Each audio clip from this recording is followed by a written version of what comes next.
The early Church Fathers on contraception. The early Church Fathers were undivided in their condemnation of artificial birth control, contraception. They understood the connection between the marital act and the creation of offspring. They also understood the lessons of Genesis 38 verse 6 to 10, where Onan was condemned by God for what amounted to contraception. Up until 1930, every Protestant denomination taught that contraception was a forbidden practice. In 1930, the Anglican Church held its Lambeth Conference. At that time, they decided that a couple could use contraceptives for what they called grave reasons in a marriage. It didn't take long for grave reasons to become any reason. Since that time, most Protestant denominations have followed suit. Letter of Barnabas.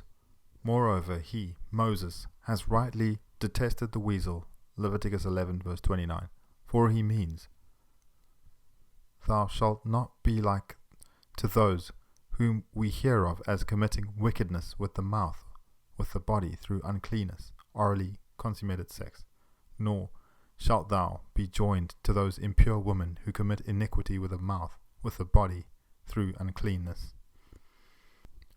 Clement of Alexandria, 191 AD. Because of its divine institution for the propagation of man, the seed is not to be vainly ejaculated, nor is it to be damaged, nor is it to be wasted. To have coitus other than to procreate children is to do injury to nature. Hippolytus, 225 AD.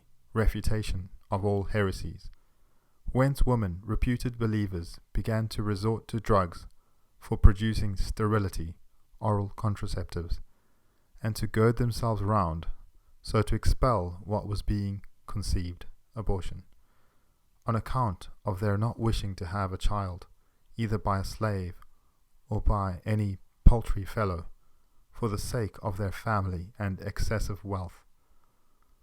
Behold into how great impiety that lawless one has proceeded, by inculcating adultery and murder at the same time. Minucius Felix, 226 AD. There are some women who, by drinking medical preparations, extinguish the source of the future man in their very bowels, and thus commit a parricide before they bring forth.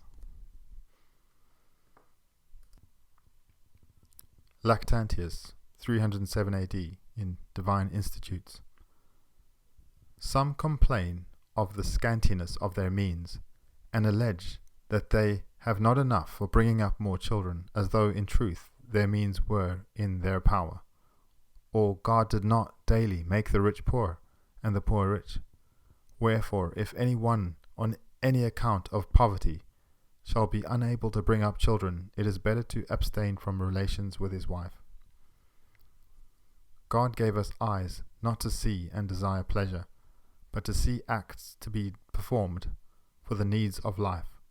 So too, the genital or generating part of the body, as the name itself teaches, has been received by us for no other purpose than the generation of offspring. Epiphanius, 375 AD. They, certain Egyptian heretics, exercise genital acts, yet prevent the conceiving of children, not in order to produce offspring, but to satisfy lust. Are they eager for corruption?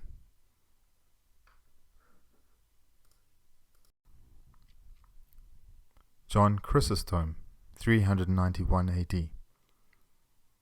In truth, all men know that they who are under the power of the disease, the sin of covetousness, are wearied even of their father's old age, wishing him to die, so they can inherit. And that which is sweet and universally desirable, the having of children, they esteem grievous and unwelcome. Many at least with this view have even paid money to be childless, and have mutilated nature, not only killing the newborn, but even acting to prevent their beginning to live, sterilization. Why do you sow where the field is eager to destroy the fruit, where there are medicines of sterility, oral contraceptives, where there is murder before birth? Indeed, it is something worse than murder, and I do not know what to call it, for she does not kill what is formed, but prevents its formation. What then, do you condemn the gift of God and fight with his natural laws? Jerome, 393 AD. But I wonder why he, the heretic Jovinianus, set Judah and Tamar before us for an example, unless perchance even harlots give him pleasure, for Onan, who was slain because he grudged his brother's seed. Does he imagine that we approved of any sexual intercourse even for the procreation of children?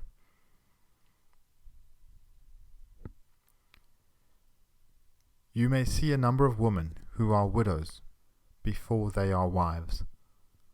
Others indeed will drink sterility, oral contraceptives, and murder a man not yet born, and some commit abortion. Augustine, 388 AD. This proves that you, Manichaeans, approve of having a wife, not for the procreation of children, but for the gratification of passion. In marriage, as the marriage law declares, the man and woman come together for the procreation of children. Therefore, whoever makes the procreation of children a greater sin than copulation, forbids marriage and makes the woman not a wife, but a mistress, who for some gifts presented to her is joined to the man to gratify his passion. You Manichaeans, make your auditors adulterers of their wives, when they take care lest the woman with whom they copulate conceive.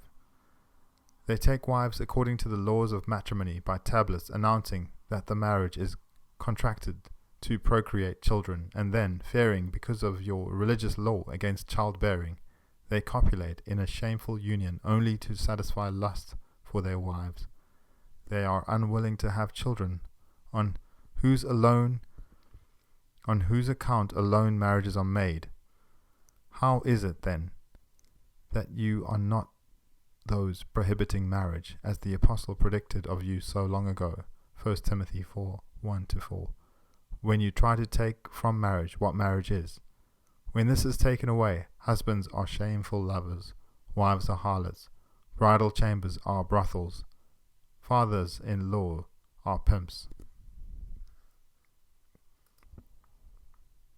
For thus the eternal law, that is, the will of God, creator of all creatures, taking counsel for the conservation of natural order, not to serve lust, but to see the preservation of the race, permits the delight of mortal flesh to be released from the control of reason in copulation, only to propagate progeny. Caesarius, 522 AD. Who is he who cannot warn that no woman may take a potion, an oral contraceptive, or abortifacient, so that she is unable to conceive, or condemns in herself the nature which God willed to be fecund, as often as she could have conceived or given birth? Of that many homicides she will be held guilty, and unless she undergoes suitable penance, she will be damned by eternal death in hell. If a woman does not wish to have children, let her enter into a religious agreement with her husband, for chastity is the sole sterility of a Christian woman.